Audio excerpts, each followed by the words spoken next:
Prevention of SC ఎస్టీస్ atrocities act. SC ST case పెట్టారు అని అంటే ఎవరైనా సరే ఎస్సీ వాళ్ళని కానీ ఎస్టీ వాళ్ళని కానీ వాళ్ళ కాస్ట్ పేరు చెప్పి డిగ్రేడ్ చేసిన హ్యూమిలియేట్ చేసిన పబ్లిక్ ప్లేసెస్లో అటువంటి యాక్ట్ చేస్తే it comes under SC ST atrocities act.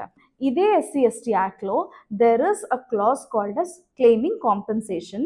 And ఎట్లాంటి ప్రాపర్టీ లాస్ ఉంటే మాత్రం అది కాంపెన్సేషన్ క్లెయిమ్ చేసుకోవచ్చు స్టేట్ గవర్నమెంట్ నుంచి. అది మూవబుల్ ప్రాపర్టీస్ అయినా ఇమ్మూవబుల్ ప్రాపర్టీస్ అయినా టాంజిబుల్ ప్రాపర్టీస్ అయినా సరే, and in fact intellectual property loss అయినా సరే దానికి కూడా కాంపెన్సేషన్ క్లెయిమ్ చేసుకోవచ్చు అండర్ ఎస్సీ ఎస్టీ యాక్ట్. అదేలాగా సుప్రీంకోర్టు ఈ కేసులో this is a case where two researchers, so వాళ్ళు రీసెర్చ్ చేస్తున్న ఆ రీసెర్చ్ కంటెంట్ అంతా వాళ్ళ ల్యాప్టాప్స్ని వాళ్ళ రీసెర్చ్ మెటీరియల్ అంతటిని దొంగతనం చేయడం వల్ల వాళ్ళు కేసు పెట్టారు ఎవరైతే దొంగతనం చేశారో. అయితే ఈ యాక్ట్ జరిగింది it is under the backdrop of the caste basis. So intellectual property వాళ్ళు రీసెర్చ్ మెటీరియల్ వాళ్ళ ల్యాప్టాప్స్లో ఉన్న మెటీరియల్ అదంతా it comes under intellectual property. అంటే ఫిజికల్గా కాదు కానీ but it is a property to them because వాళ్ళు హార్డ్ వర్క్ చేసి అండ్ దాని through they are going to